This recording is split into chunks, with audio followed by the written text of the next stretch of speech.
समस्त विश्व एक परिवार।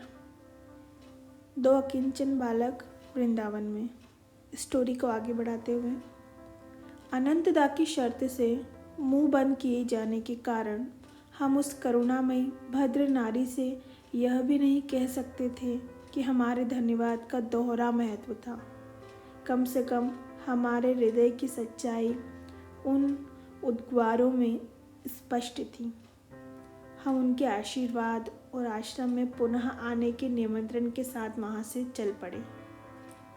बाहर धधकती धूप थी।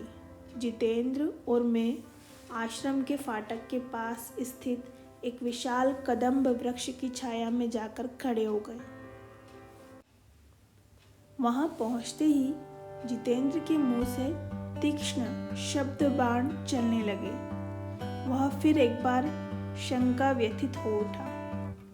तुमने तो आज मुझे अच्छी मुसीबत में फंसा दिया है। हमारे यहाँ भोजन तो केवल एक संयोग था। हम दोनों के पास एक भी पैसा तो है नहीं। इस शहर का दृश्यावलोकन कैसे करेंगे? और सबसे बड़ी बात तो यह है कि बिना पैसे के तुम मुझे अनंत के घर तक वापस कैसे ले जाने वाले हो? तुम भगवान को जल्दी ही भूल जाते हो। अब तुम्हारा पेट जो भर गया है। मेरे शब्दों में कटुता तो नहीं थी, पर आरोप अवश्य था। मनुष्य के मन में देवी कृपा की स्मृति कितनी अल्पकालिक होती है। ऐसा कोई भी मनुष्य नहीं जिसकी कोई ना कोई प्रार्थना कभी न कभी पूरी न हुई हो। तुम्हारे जैसे पागल का साथ देने का दुस्साहस करके मैंने जो गलती की है उसे मैं कभी नहीं भूल सकूंगा। शांत हो जाओ जितेंद्र। जिस भगवान ने हमें खाना खिलाया वही हमें वृंदावन का दर्शन भी कराएंगे और आगरा वापस भी ले जाएंगे। इतने में एक क्षीणकाय युवक हमारी ओर तेजी से आता दिखाई पड़ा। उसी कदम्ब वृक्ष के नीचे आकर उसने मेरे सामने शीश झुकाया। प्रिय मित्र, आप और आपके साथी निश्चय ही यहाँ नए हैं। आइए मैं आपकी अगवानी और पथ प्रदर्शन करता हूँ। किसी भारतीय का चेहरा पीला पड़ना वस्तुतः शायद ही कभी संभव हो सकता है, परंतु जितेंद्र का रंग अकस्मात उड़ गया। मैंने उस प्रस्ताव को नम्रता से अस्वीकार कर दिया। निश्चय ही आप मुझे भगा नहीं रहे। उस अजनबी के चेहरे पर उभरे व्यग्रता के भाव अन्य किसी भी परिस्थिति में हंसी ले आते। क्यों नहीं, आप मेरे गुरु हैं। विश्वास से भरी उसकी आंखें मेरी आंखों में जिज्ञासा पूर्वक झांकने लगी। मेरी मध्याह्न उपासना के दौरान परम कृपालु भगवान श्री कृष्ण मेरी अंतर्दृष्टि में प्रकट हुए। उन्होंने इसी वृक्ष के नीचे मुझे दो असहाय आकृतियां दिखाई। उनमें से एक आपका ही चेहरा था मेरे गुरुदेव। मैंने यह चेहरा प्रायः ध्यान में देखा है। आप यदि मेरी सेवा स्वीकार करें तो कितना आनंद होगा मुझे भी आनंद हुआ कि तुमने मुझे ढूंढ निकाला। ना तो भगवान ने ना ही मनुष्य ने हमारा परित्याग किया है। यूँ तो अपने सामने के उत्सुक चेहरे की ओर देखकर मुस्कुराता हुआ मैं निश्चल खड़ा था, तथापि एक आंतरिक प्रणाम ने मुझे प्रभु के चरणों में डाल दिया। प्रिय मित्रों, क्या आप लोग मेरे घर पधार कर उसकी शोभा नहीं बढ़ाएंगे? यह तुम्हारी बड़ी दया है, परंतु हम ऐसा नहीं कर सकते। पहले ही हम आगरा में मेरे भाई के अतिथि हैं। कम से कम मुझे आपके साथ वृंदावन घूमने की स्मृतियाँ देते जाइए। मैं सहर्ष तैयार हो गया। उस युवक ने, जिसने अपना नाम प्रताप चटर्जी बताया, एक घोड़ा गाड़ी रुकवाई। हम लोगों ने मदन मोहन मंदिर और कुछ अन्य कृष्ण मंदिरों में जाकर दर्शन किए। हमारा मंदिर दर्शन समाप्त होने से पहले ही रात हो गई। क्षमा कीजिए, मैं कुछ संदेश ले आता हूँ। प्रताप रेलवे स्टेशन के नज़दीक एक दुकान में चला गया। जितेंद्र और मैं उस चौड़ी सड़क पर, जो उस समय कुछ ठंडक के कारण भीड़ से भर गई थी, टहलने लगे। हमारे उस मित्र ने कुछ समय तो लगाया, परंतु फिर अपने साथ वह अनेक मिठाइयों के उपहार लेकर आया। कृपया मुझे इतना तो पुण्य कमाने दीजिए, प्रताप ने अनुरोधपूर्ण ढंग से मुस्कुराते हुए 1 रुपये के नोटों का एक बंडल और आगरा के 2 टिकट जो उसने अभी अभी खरीदे थे हमारे सामने बढ़ा दी। मेरी स्वीकृति में श्रद्धा भगवान के अदृश्य हाथ के लिए थी। अनंत ने उनका इतना उपहास किया था, पर फिर भी क्या भगवान ने हमें अपनी आवश्यकता से कहीं अधिक नहीं दे दिया था। हमने स्टेशन पर एक एकांत स्थान ढूंढ निकाला। प्रताप, अब मैं तुम्हें आधुनिक युग के सबसे महान योगी लाहिड़ी महाशय के क्रिया योग में दीक्षित करूँगा। उनकी यह साधना प्रविधि ही अब तुम्हारी गुरु होगी। आधे घंटे में दीक्षा समाप्त हुई। क्रिया अब तुम्हारी चिंतामणि है। मैंने अपने नए शिष्य से कहा, जैसा कि तुमने अभी देखा, यह प्रविधि अत्यंत सरल है और इसमें मनुष्य के आध्यात्मिक विकास की गति बढ़ाने की प्रक्रिया निहित है। हिंदू शास्त्र कहते हैं कि जन्म लेने वाली आत्मा को माया से मुक्त होने के लिए 10 लाख वर्ष लगते हैं।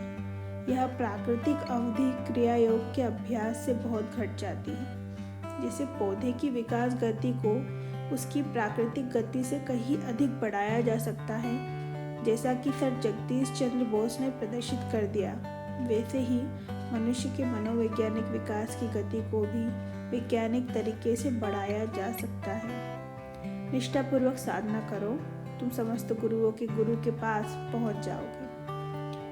इस चिर इच्छित योगी कुंजी को पाकर मैं जैसे दूसरे लोकों में पहुंच गया हूँ। प्रताप ने गंभीर होकर विचारपूर्वक कहा। मेरे इंद्रिय बंधनों से उद्धार करने वाला इसका प्रभाव मुझे उच्चतर अनुभूतियों के लिए मुक्त कर देगा।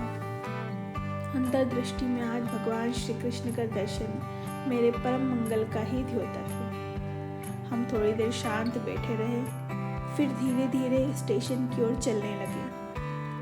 जब मैं गाड़ी में चढ़ रहा था तो मैं तो आनंद से भरा था, पर जितेंद्र के लिए आज आंसू बहाने का ही दिन था।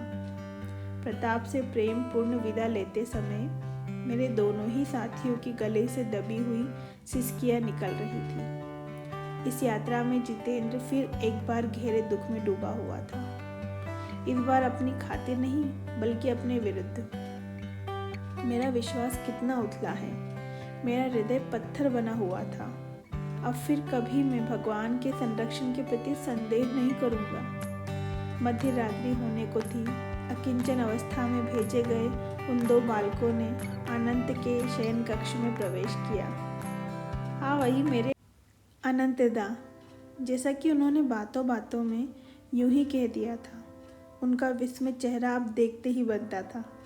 मैंने चुपचाप एक टेबल पर रुपयों के नोटों की वर्षा कर दी। जितेंद्र, सच सच बताओ, अनंतदा मजाक करने के अंदाज में बोले। इस लड़के ने रास्ते में किसी को लूटा है ना? परंतु जैसे जैसे यात्रा की कहानी खुलती गई, मेरे भाई शांत होकर फिर गंभीर हो गए। मांग और पूर्ति का नियम जैसे मैंने सोचा था, उससे कहीं अधिक सूक्ष्म स्तर पर कार्य करता है। अनंत एक ऐसे आध्यात्मिक उत्साह के साथ बोल रहे थे जो उनमें पहले कभी दृष्टिगोचर नहीं हुआ था। तिजोरियों और इस संसार की सामान्य चीज़ों के संचय के प्रति तुम्हारी उदासीनता को आज पहली बार मैं समझ पा रहा हूँ। रात बहुत बीत गई थी। तब भी अनंतदा ने आग्रह किया कि उन्हें उसी समय क्रिया योग की दीक्षा दी जाए।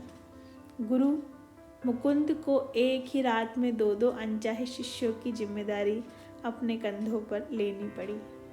दूसरे दिन प्रातः का जलपान एक ऐसे मधुर और मिलनसार वातावरण में संपन्न हुआ जिसका पहले दिन नितांत अभाव था। मैं जितेंद्र की ओर देखकर मुस्कुराया। तुम ताजमहल देखने से वंचित नहीं रहोगे। श्री रामपुर के लिए निकलने से पहले हम उसे देखने चलते हैं। अनंतदा से विदा लेकर मेरा मित्र और मैं शीघ्र ही आगरा के गौरव ताजमहल के सामने पहुँचे। सूर्य की किरणों में चमकते श्वेत संगमरमर से बना ताजमहल शुद्ध अनुपात संगति का मूर्तिमान रूप है। काले घने सरू के वृक्ष, चमकदार हरियाली और प्रशांत जलाशय का दृश्यपट उसके श्रृंगार को पूर्ण कर देता है। अत्यंत बारीक नक्काशी की रत्न जड़ित जालियों से बना भीतरी भाग अति सुंदर है। भूरे तथा बैंगनी रंग के संगमरमर से बना अत्यंत नाजुक बेल बूटा अति सुंदर है। गुंबद की रोशनी शहंशाह शाहजहां और उसकी सल्तनत एवं दिल की मलिका मुमताज़ महल की कब्रों पर पड़ती है। अब दृश्यावलोकन हो गया। मैं अपने गुरु के पास जाने के लिए आतुर हो रहा हूँ। शीघ्र ही जितेंद्र और मैं रेलगाड़ी से दक्षिण दिशा में बंगाल की ओर जा रहे थे।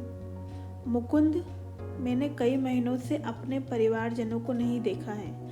मैंने अपना इरादा बदल दिया है। शायद फिर कभी मैं तुम्हारे गुरु से मिलने श्री रामपुर आऊँगा।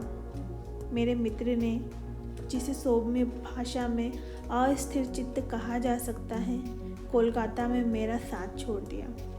मैं एक लोकल ट्रेन पकड़कर शीघ्र ही कोलकाता के उत्तर में 12 मील पर स्थित श्री रामपुर पहुँच गया।